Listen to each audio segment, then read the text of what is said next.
नमस्कार साथियों, मैं मुकेश जायसवाल विजय पथ एकेडमी के इस ई लर्निंग प्लेटफॉर्म में आप सभी का स्वागत करता हूं। शिक्षक भर्ती चयन परीक्षा के तहत एक हमारा टॉपिक है सिलेबस में सीडीपी। ठीक है, उस सीडीपी के तहत हमारा एक सब टॉपिक है निःशुल्क और अनिवार्य बाल शिक्षा का अधिकार अधिनियम 2009। चूंकि भारत सरकार द्वारा जो जारी किया गया है शिक्षा का अधिकार अधिनियम 2009, वह उसे हम देखेंगे तो वह हमारे लिए उतना पढ़ने में समझने में वह उतना सहज और सरल नहीं है। इसलिए उस अधिनियम को पढ़ने के दृष्टिकोण से, समझने के दृष्टिकोण से और एग्जाम के दृष्टिकोण से उसे हमने सहज और सरल बनाने का एक प्रयास किया है। उसे हम इस तरीके से देखेंगे। ठीक है, इस अधिनियम को पढ़ने के बाद, है ना, इस क्लास को करने के बाद में आप जानेंगे कि इसमें कितने अध्याय हैं, इस अधिनियम में कितने अध्याय हैं, कितने अध्याय हैं और कितनी धाराएं हैं। ठीक है, इन अध्याय का नाम याद करना और धारा में कौन कौन सी धाराओं के अंतर्गत कौन कौन से प्रावधान है उसे याद करना बहुत ही आवश्यक होता है, क्योंकि क्वेश्चन में यह पूछा जाता है जोड़ी मिलाने के लिए अध्याय 1, अध्याय 2, अध्याय 3, अध्याय 4, अध्याय 5 करके यहाँ पर उन अध्यायों का नाम दे देगा और आपको जोड़ी मिलाने के लिए कहा जाएगा। ऐसा इस तरीके से इसमें क्वेश्चंस आते हैं। ठीक है, तो चलिए देखते हैं। पहला हमारा अध्याय है प्रारंभिक। प्रारंभिक कहने का मतलब ये है कि जब आप कोई भारत सरकार द्वारा निकाले गए किसी अधिनियम को देखेंगे तो उसमें जो अध्याय 1 रहेगा वो हमेशा प्रारंभिक ही रहता है। सामान्यतः वह प्रारंभिक के नाम से ही जाना जाता है अध्याय 1। क्यों? क्योंकि उसमें उनके संक्षिप्त नाम, विस्तार और परिभाषाएं उसमें दी गई रहती हैं। तो ठीक उसी तरीके से इस शिक्षा के अधिकार अधिनियम 2009 में भी जो पहला अध्याय है उस अध्याय का नाम क्या है? प्रारंभिक है। और इसमें कुल कितने धाराएं हैं? 2 धाराएं हैं, धारा 1 और धारा 2। ठीक है, तो इस धारा 1 में क्या है? संक्षिप्त नाम क्या होगा, इसका पूरा विस्तार कहां कहां होगा, इस अधिनियम का पूरा विस्तार कहां होगा, और यह प्रारंभ जो है किस तिथि से प्रारंभ होगा पूरे देश में या देश के आंशिक स्थानों में, आंशिक राज्यों में। ठीक है, दूसरा है इसकी परिभाषाएं क्या क्या होंगी। ठीक है, इस अधिनियम की परिभाषाएं क्या क्या होंगी यह इस अध्याय 1 में दिया गया है। आगे चल के हम इसे डिटेल भी देखेंगे, पहले हम इसे संक्षिप्त रूप में देखते हैं। ठीक है, अध्याय 2 में क्या है? निःशुल्क और अनिवार्य शिक्षा का अधिकार। अध्याय 1 में क्या है? प्रारंभिक है। अध्याय 2 में क्या है? निःशुल्क और अनिवार्य शिक्षा का अधिकार। इस अध्याय 2 के तहत धारा 3 में कितना क्या है? निःशुल्क और अनिवार्य बाल शिक्षा का अधिकार। चौथा, धारा 4 में क्या है? ऐसे बालकों जिन्हें प्रवेश नहीं दिया गया है या जिन्होंने प्रारंभिक शिक्षा पूरी नहीं की है के लिए विशेष उपबंध जो है इस अधिनियम में क्या क्या है, ये इसके बारे में इस अधिनियम में बताया गया है, इस धारा में बताया गया है। ठीक है, धारा 5 में अन्य विद्यालयों में स्थानांतरण का अधिकार है। कहने का मतलब है, स्थानांतरण का अधिकार कहने का मतलब यह है, यदि आरटीई के तहत कोई बच्चा जो है किसी विद्यालय में प्रवेश लिया है और किसी कारणवश उसे विद्यालय परिवर्तन करना वह पड़ रहा है या वह परिवर्तन करना चाह रहा है, तो विद्यालय परिवर्तन करने की कौन कौन सी नियम होंगे, कौन कौन से विधियां होंगी, यह इस धारा में इसका उल्लेख किया गया है। ठीक है, तो अब तक हमने क्या देखा? अध्याय 1 में क्या है? प्रारंभिक है, उसमें कुल 2 धाराएं हैं। ठीक है, धारा 1 में क्या है? संक्षिप्त नाम, विस्तार, प्रारंभ। और धारा 2 में क्या है? परिभाषाएं हैं। उसके बाद धारा 3 में क्या है? निःशुल्क और अनिवार्य बाल शिक्षा का अधिकार। धारा 4 में क्या है? ऐसे बालक जिन्हें प्रवेश नहीं दिया गया है, उन्हें प्रवेश जो है प्रारंभिक शिक्षा पूरी नहीं की है उनके लिए क्या विशेष उपबंध है। धारा 5 में क्या है? अन्य विद्यालय में स्थानांतरण करने का अधिकार उन्हें किस तरीके से मिलता है, यह इसका उसमें उल्लेख है। ठीक है, नेक्स्ट है अध्याय 3। तो इसमें हम लोग देखेंगे कि तो अध्याय 1 में कितने धारा हैं जी? अध्याय 1 में कुल 2 धारा हैं। ठीक है, 1 और 2। ठीक, अध्याय 2 में निःशुल्क और अनिवार्य बाल शिक्षा के अधिकार में कुल कितने धाराएं हैं? 3 धाराएं हैं, 3 से लेके 5 तक का धारा। अब उसके बाद हम लोग जाएंगे अध्याय 3 में जाएंगे। तो अध्याय 3 क्या कहता है हमारा? अध्याय 3 कहता है समुचित सरकार, स्थानीय प्राधिकारी और माता पिता के क्या क्या कर्तव्य होते हैं, है ना। इस अधिनियम में बताया गया है कि समुचित सरकार कहने का मतलब यह है कि केंद्र में अगर वह एरिया जो है केंद्र सरकार के अधीन आता होगा तो केंद्र सरकार, राज्य सरकार के अधीन आता होगा तो राज्य सरकार, या संघ सरकार के अधीन अगर आता हो, है ना, संघीय क्षेत्र हो, तो वहां पर वहां के जो स्थानीय प्राधिकारी हैं उनका क्या क्या कर्तव्य होगा, माता पिता या उनके जो पालक होंगे, अभिभावक होंगे, उनका क्या कर्तव्य होगा, यह इस अध्याय में बताया गया है। किसमें? अध्याय 3 में। ठीक है, अब देखेंगे अध्याय 3 में धारा 6 के तहत समुचित सरकार और स्थानीय प्राधिकारी का विद्यालय स्थापित करने का क्या क्या कर्तव्य रहेगा, ये आगे हम लोग देखेंगे। ठीक है, धारा 7 में क्या है? वित्तीय अन्य उत्तरदायित्वों का हिस्सा बंटना। इस अधिनियम को लागू करने के लिए, पूरे देश में लागू करने के लिए केंद्र सरकार अपना कितना धनराशि जारी करेगी, राज्य सरकार कितना धनराशि जारी करेगी, है ना, यह इस अधिनियम में या यह इस धारा में बताया गया है। उसके बाद है हमारा धारा 8 है, समुचित सरकार के कौन कौन से कर्तव्य होंगे। ये धारा किसमें है? ये धारा 8 में है। धारा 9 में स्थानीय प्राधिकारी के क्या क्या कर्तव्य होंगे। स्थानीय प्राधिकारी कहने का मतलब यह है ग्राम पंचायत के स्तर पर स्थानीय प्राधिकारी हमारे सचिव होंगे, जनपद पंचायत के स्तर पर जनपद पंचायत के सीईओ होंगे, जिला पंचायत के स्तर पर जिला पंचायत सीईओ रहेंगे, है ना। तो ठीक उसी तरीके से नगरीय क्षेत्रों में देखेंगे तो नगर पंचायत और नगर पालिका के स्थानीय प्राधिकारी कौन माने जाएंगे? वहां के मुख्य कार्यपालन अधिकारी माने जाएंगे। ठीक है, नगर निगम के जो कमिश्नर होते हैं वो मुख्य प्राधिकारी माने जाएंगे। ठीक है, उनके कर्तव्य कौन कौन से होते हैं इस अधिनियम को लेकर इसमें यह बताया गया है ना। उसके बाद हम लोग जाएंगे धारा 10 में, माता पिता या जो संरक्षक होते हैं, कानूनी रूप से जो संरक्षक होंगे, उनके कौन कौन से कर्तव्य हैं, ये इस अधिनियम में ये इस धारा में बताया गया है ना।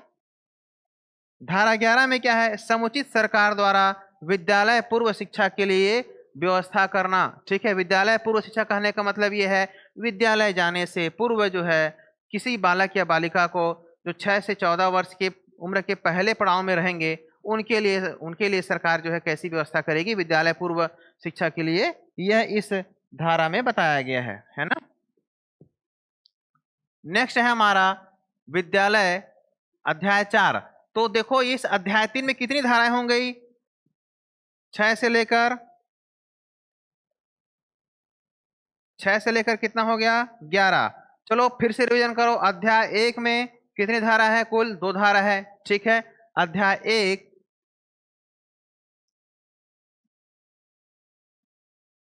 कुल कितनी धाराएं हैं? 1 से 2।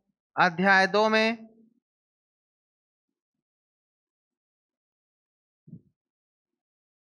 3 से 4। ठीक है, और 3 से 5 है, सॉरी, अध्याय 2 में 3 से 5।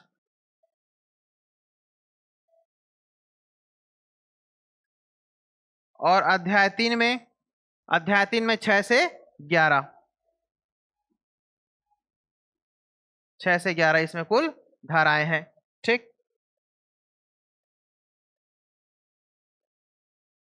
नेक्स्ट है हमारा अध्याय 4। अध्याय 4 क्या कहता है? विद्यालयों और शिक्षकों के क्या क्या कर्तव्य होंगे, है ना। विद्यालय और शिक्षकों के क्या क्या कर्तव्य होंगे इस अधिनियम को लेकर। विद्यालयों और शिक्षकों के अंतर्गत जो है कहने का मतलब यह है कि किस तरीके से विद्यालय स्थापित किया जाएगा, है ना, किस तरीके से विद्यालय स्थापित किया जाएगा। इसके साथ साथ जो है शिक्षकों को कैसे उन्हें प्रशिक्षित किया जाएगा इस अधिनियम को लागू करने के लिए। ठीक, इस अध्याय के तहत हम ये देखने को मिलेगा। तो चलिए देखते हैं अध्याय 4 निःशुल्क। धारा 12 निःशुल्क और अनिवार्य शिक्षा के लिए विद्यालय के उत्तरदायित्व की सीमाएं कौन कौन सी रहेंगी, है ना। अब ऐसा नहीं है कि सब कुछ जो है सरकार के ऊपर निर्भर रहेगा।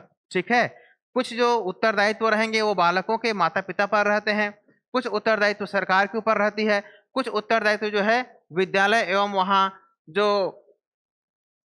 शिक्षक रहेंगे उनके उत्तरदायित्व के तहत जो है इस अधिनियम को पूरा करने का प्रयास किया जाता है। धारा 13 में क्या है? प्रवेश के लिए किसी प्रति व्यक्ति से फीस और अनुवीक्षण प्रक्रिया का न होना, है ना। जब किसी स्कूल में आरटीई के तहत जो है प्रवेश लिया जाएगा, है ना, 6 से 14 वर्ष की उम्र के बालक या बालिकाओं के लिए, तो उनका फीस कितना रखा जाएगा, इसके बारे में ये है। ये धारा 14 होगा, ठीक है। 14 में प्रवेश के लिए आयु का सबूत क्या क्या हो जाएगा, है ना, कि विद्यालय में अगर किसी बालकों को प्रवेश दिया जा रहा है तो उनकी आयु सीमा का निर्धारण किस तरीके से किया जाएगा, यह धारा 14 में है। धारा 15 में क्या है? प्रवेश से इनकार न किया जाना। प्रवेश से अगर कोई विद्यालय इनकार करेगा तो जो है उस पर विद्यालय पर कौन कौन से अनुशासनात्मक और दंडात्मक कार्यवाही समुचित सरकार या समुचित प्राधिकारी द्वारा किया जाएगा, यह इसके तहत इसमें बताया गया है। धारा 16 में क्या है? परीक्षा और कतिपय मामलों में रोका जाना। धारा 17 में बालक के शारीरिक दंड और मानसिक उत्पीड़न का प्रतिषेध क्या क्या होगा, है ना। धारा 18 में मान्यता प्रमाण पत्र अभिप्राप्त किए बिना किसी विद्यालय को स्थापित न किया जाना, ठीक है। अर्थात जो है किसी विद्यालय का अगर स्थापना किया जाएगा तो वह विद्यालय जो है मान्यता प्राप्त होना चाहिए, और मान्यता प्राप्त विद्यालय में ही जो है क्या किया जाएगा, इस आरटीई का परिपालन किया जाएगा, ठीक है। नेक्स्ट है हमारा अध्याय 4। अध्याय 4 क्या कहता है? अध्याय 5 क्या कहता है? विद्यालयों और शिक्षकों के उत्तरदायित्व क्या क्या होंगे, है ना। धारा 19 में विद्यालयों के मान और मानक क्या क्या होंगे। 20 में अनुसूची का संशोधन करने की शक्ति किस तरीके से किया जाएगा इसमें। 21 में विद्यालय प्रबंधन समिति क्या होगी, है ना। विद्यालय प्रबंधन समिति क्या होगी, इसके कौन कौन से सदस्य होंगे, यह इस धारा में बताया गया है, ठीक है। धारा 22 में विद्यालय विकास योजना क्या है, यह इसमें बताया गया है, ठीक है। यह किस तरीके से कार्य करेगी, यह इस धारा में बताया गया है। आगे देखेंगे इस धारा का जब हम पूरा डिटेल करेंगे उसमें चर्चा करेंगे, है ना। धारा 23 में शिक्षकों की नियुक्ति के लिए अर्हताएं कौन कौन सा है ना। अर्हताएं मतलब योग्यता या एलिजिबिलिटी, उनके सेवा के निबंधन और निर्बंधन और शर्तें कौन कौन सी हैं, कौन कौन सी शर्तों के तहत उन्हें जो है उनसे कार्य लिया जाएगा, इसके बारे में बताया गया है। धारा 24 में शिक्षकों के कर्तव्य और शिकायतों को दूर करना, ठीक है, इसके बारे में वर्णन है। धारा 25 में छात्र शिक्षक अनुपात कितना होगा, ठीक है, इसके में बताया गया है। धारा 26 में शिक्षकों की रिक्तियों का भरा जाना, किस तरीके से शिक्षकों की संख्या की जो रिक्ति होगी उसे किस तरीके से पूर्ति किया जाएगा, किस तरीके से भरा जाएगा विद्यालयों में। धारा 27 में क्या है? गैर शैक्षणिक प्रयोजनों के लिए शिक्षकों को अभियोजित किए जाने का प्रतिषेध। कहने का मतलब यह है कि अगर कोई कार्य जो है शिक्षा से संबंधित नहीं है तो उसमें शिक्षकों को शामिल न किए जाने के को लेकर है। धारा 28 में शिक्षक द्वारा प्राइवेट ट्यूशन का प्रतिषेध। कहने का मतलब यह है यदि कोई शिक्षक जो है कोई सरकारी कर्मचारी है ना, तो उसे जो है शिक्षक कार्य में लगे रहने के दौरान इससे इतर जो है अलग जो है प्राइवेट ट्यूशन नहीं दिया जा सकता उनके द्वारा। उसके बाद क्या है? धारा 29 में क्या है? पाठ्यक्रम और मूल्यांकन प्रक्रिया, ठीक है। धारा 30 में क्या है? परीक्षा और समापन प्रमाण पत्र। परीक्षा और समापन प्रमाण पत्र कहने का मतलब ये है कि वार्षिक परीक्षा या फिर वार्षिक परीक्षा होने के उपरांत जो है उन्हें किस तरीके से उनका परीक्षा जो है पूर्ण रूप से संपन्न कराया जाएगा, इसके बारे में बताया गया है उसमें, इस धारा में, है ना। इसके साथ ही साथ जो है परीक्षा संपन्न होने के बाद किस तरीके से उन्हें प्रमाण पत्र दिया जाएगा ये इसमें बताया गया है। धारा 31 के तहत बालक के शिक्षा के अधिकार को मॉनिटर करना, है ना। धारा 32 में शिकायतों को दूर करना। धारा 33 में राष्ट्रीय सलाहकार परिषद का गठन किस तरीके से किया जाएगा यह इसमें बताया गया है। धारा 34 में राज्य सलाहकार परिषद का गठन किस तरीके से होगा और एक कैसे कार्य करेगी, है ना, यह दोनों बताया गया है। नेक्स्ट है हमारा अध्याय 7 में धारा 35 निर्देश जारी करने की शक्ति जो है किन किन स्थानीय प्राधिकारी या अधिकारियों को होगा। धारा 36 में अभियोजन के लिए पूर्व मंजूरी क्या क्या है, इसमें बताया गया है। धारा 37 में सद्भाव पूर्वक की गई कार्यवाही के लिए संरक्षण किस तरीके से होगा, है ना। धारा 38 में समुचित सरकार की नियम बनाने की शक्ति किस तरह से होगी, किस तरह से होगी, कैसे यह कार्य करेगी, इसमें इसका वर्णन है।